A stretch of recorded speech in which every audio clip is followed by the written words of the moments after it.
What is a clone? Well, a clone like Dolly.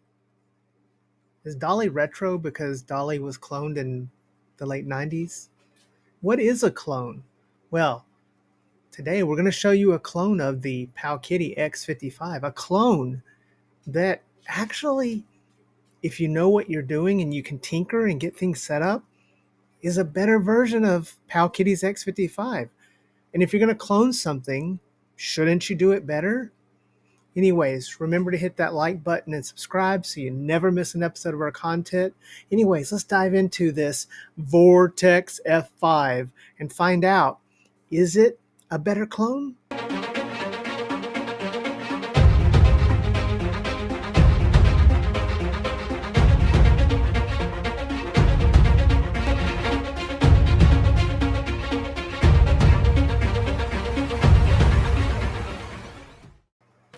Sean Hannity here, and tonight as we check in on the polls to see what the final results are, we're going to go live to the street. No, wait, I'm not Sean Hannity or a political commentator. Hey, Deadheads, welcome back to the channel. Or welcome to the channel for the first time, new Deadheads. Today, we're taking a look at the QRD Vortex F5. All right, as always, let's start with the box. And as you can see here, this is a big box. This is a big handheld, a 5.5-inch handheld. And so it comes in this big box on the front. We do have the name of it, the QRD Vortex F5. We have a picture of it, and the front of the box is, fairly nice. Not a lot of information. The rest of the box is fairly empty. There's not much on there, so not much to see from that. Nothing too exciting. Once we open the box up and get inside, we have our foam protector. And then we have very interesting baggie. So this is our USB-C cable, which came in a baggie. And there is a foam insert. This is a very different kind of box. Then we have our quality control. So that's really good that it passed. We have our manual. And our manual is in color, and it looks like it's in several different languages, so that's good. It's a pretty big manual. This is, wow, it's like a Bible or something. This is like a pretty huge manual here. So they did spend some time on the manual. There's a lot of information here in the manual that I think is very useful. And then we have a little quick card showing the handheld itself, with some information here on there. So we have a little quick card. I think that little card is pretty nice. Nice little addition. No screen protector inside of here. So pretty basic box, pretty basic manual. Again, our little Ziploc baggie, and our quality control in here. But we do have the handheld, and once we get the handheld out and we take a first look at it, and upon taking it out of the box, the first thing that I noticed was the feel of the plastic. Now, one of the marketing aspects of this was the fact that this used two different types of plastic, and you can see here that it has a transparent ridge. I'll call it a ridge, and then it has the solid plastic around the middle of it. And so this gives it a nice design element that you can tell between the two plastics that are different, the transparent outer edge and the inner plastic of it. Now, we did get this in black. Before this launch, there was an H55 floating around that came in different colors. I'll put a little picture of that up there. I kind of like those colors. I really wanted to get a hold of one of those for the channel, but I never was able to obtain one, even though someone unboxed one in China. So this is basically rebranded H55 that has been branded as the Vortex F5. But this one is in black, and I like the color and feel of it. Immediately holding it, it's very comfortable in the hands. It has this nice texture to it on the back, and it has a nice curve to the handle, which distributes the weight very evenly. And I think that that is, what makes this much more comfortable to hold than the X55. Now, the X55 was by no means uncomfortable, but this is just the way it sits in your hand and the way it curves. It reminds me sort of AMSR's style with their, handset. So I gotta say, I really enjoy how this feels. I really enjoy how holding it in a hand feels. I think the plastic is nice. It's nicely designed. But let's take a look at the different aspects of it, and let's start with the buttons. Starting with the buttons, they have a really nice feel to them. They do remind me of AMSR buttons. They're slick, they're nice size to them, they have a good travel distance, and they don't seem to be connected. So the buttons do impress here. I like the buttons quite a bit. Moving over to the sticks, we have the analog sticks. Now, these analog sticks are Hall based. That's one of the things about this. And they also look a lot like the sticks that we saw on Powkiddy's X35H. The X35H really impressed us. In fact, the X35H looked like a baby version of the X55. And so this sort of has those improved sticks. I hope if we're going to stay with Switch style sticks, we see these in the future continuing, because I like these. These are good sticks. They're not as good as Retroid, but I do like these sticks. The D-pad, Hey, Deadhead, sorry to interrupt the video. I'm sure you were enjoying it, but I want to take a moment to share with you a product from our sponsor from AliExpress. We want to thank our friends at AliExpress for sending us. We all know that recently the Trimui brick has become a very popular handheld because of a lot of things, but one of them things is the fact that it has these replaceable caps on the back, as you can see here. And AliExpress is selling these additional caps you can buy and purchase, such as these see-through caps that we have picked up here to put on our brick. They come in a nice packaging, as you can see, and you get a set of 3 with different sizes and types. So if you think there's something you want to do to customize your brick and have a little fun with changing out the keycaps, then make sure you check out the link in the description so you can check these out for yourself in case you want to pick one of these up.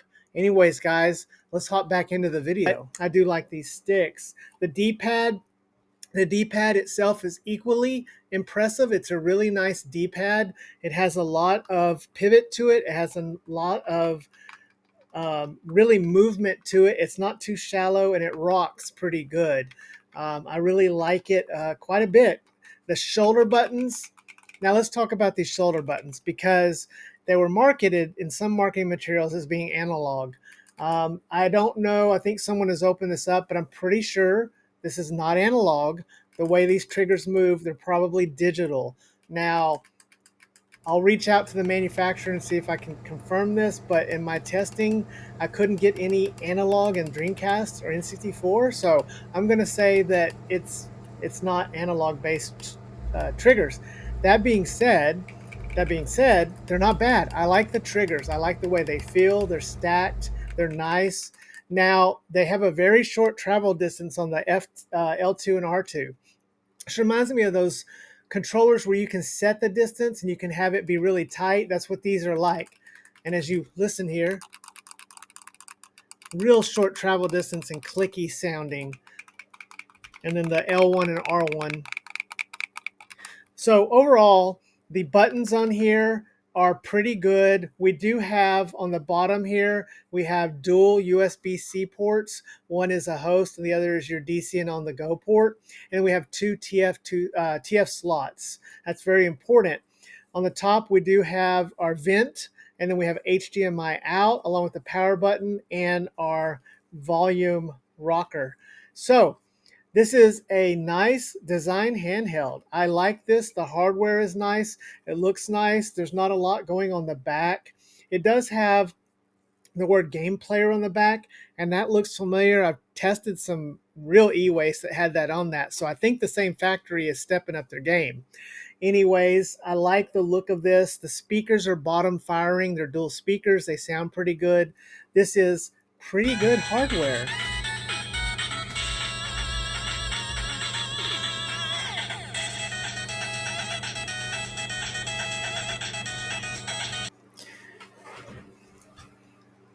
Oh boy, look at those curves.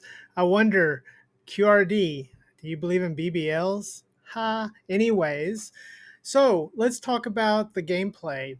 So first of all, this has emulation. So as you know, I'm not a huge fan of it. However, this has 2 TF slots, meaning that this should be able to have some custom firmware put on it. In fact, since this is actually just the X55, we discovered not only does it support custom firmware, I was able to get both Jellos and Rocknix up and running on it. This is exciting, guys. It basically means that we have an X55 with a better form factor and shape, and they didn't lock it down or keep us out of it. So kudos to the H55 QRD people for that. Now let's talk about the software that comes with it. It's pretty good. I actually, out of all the emulaks that I've actually played, I actually like this one. And again, I know a lot of people are going to grab this device and use it or give it to someone that doesn't know about any of this tinkering, and they'll never know what Rocknix is or any of this other stuff. So for that reason, it's pretty nice. It has some sections set up that I haven't seen before, like 70s games, 80s games. You could have Zelda games, Metroid games. Now, they're not there by default. You have to check a box to make them load in, but it's not that hard. So I really like that. It has a lot of nice games. It seems to be scraped well, and it has a nice art to it. So while emulak is not my favorite, and probably most of the guys that you are watching this video may not like it as well, I want to say it's actually not bad, and I could live with the software that they loaded onto this thing. Now, it only has 1 gig of RAM, so those hoping for Gamma OS, I don't know if he'll mess with it if it only has 1 gig of RAM. Really, you need 2 gigs of RAM to really get anything out of Rockchip devices or Linux devices, but we'll see. So there's always a hope for that as well. But yeah, let me just show you some gameplay here as we take this video out, this unboxing and first review, and let's talk about what I liked and what I didn't like. So I just checked, and it looks like Gamma OS Core has been released for the X55, so theoretically this should work for it. Anyways, so let's talk about what I liked about this. I liked the X55, but there were a few things about it I didn't like. It felt uncomfortable to hold after a while, and it was a little heavy. This rectifies that problem. This handheld feels a whole lot better to hold. It is very much nice to hold. I like the form factor, the shape of it. It's very comfortable. Again, it reminds me of when I first held the RG556 and how much I liked holding that one. So I think you'll find that the consensus has been, and from other reviews I've seen, that this is a very comfortable handheld to hold. So I do like that quite a bit. It's got a nice big screen. The screen is clear. It's not the best screen. It has a little bit of a bezel. It also has a decent processor, the 3566. We know its limitations, but it's going to run some stuff pretty good. We're in 16:9, so it's going to get some PSP. It's going to have limitations with that CPU again for it. But I like the sticks. I like the controls. I like, pretty much the hardware. Now, the things that I don't like about it, the price. Right now, the price is a little bit above the X55 from Powkiddy. So I don't know that these improvements are enough to really warrant picking it over the Powkiddy, which is well established. I think this is the same hardware inside, guys. So really, I think it's an X55 and a new shell. But that being said, I also, don't know about the quality of this support from this company. Now, let me say this. This company has made some awesome gaming equipment. They have some leverless arcade sticks that I've used that I liked quite a bit. They've got some controllers. So I think they're a good company that stands by their products. So I think that's going to be a good deal. But, this is the first handheld I've seen that they've sold. So there's always that to consider. I also wish that this had a better CPU. I'm getting, these CPUs are getting long in the tooth. Maybe they'll come out with a plus version of this. Let's see a Vortex F6 maybe that has like a T618 or something. That would be probably a nice alternative for it. But I really love that it has custom firmware. As you can see in some of the gameplay footage we've been showing, it looks good. It feels good to hold. It is a good handset that is on par, if not better, than the X55. And I think overall, it is a good handheld. It's just that price.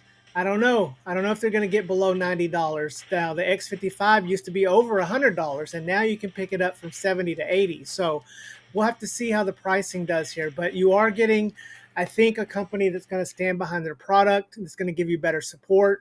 Powkiddy is gotten a lot better on their support and their quality control. So there's that to consider. So let me know what you think, guys. Is this, enticing enough to you? Do you think that the price is still a little bit too much out of range? Again, I really like their version of the software that they've launched, even though I don't like emulak. So that's my review of this and unboxing of this handset. I want to thank the folks at QRD for working with me on this, and certainly I purchased this myself. They did not send this to me, but they were working with me to acquire one early because I wanted to get one as soon as possible and do a review for you guys. So I want to thank them for that. And anyways, remember to hug your loved ones and love your hugged ones because tomorrow is never promised. We'll see you next time, Deadheads. Dead Fred out.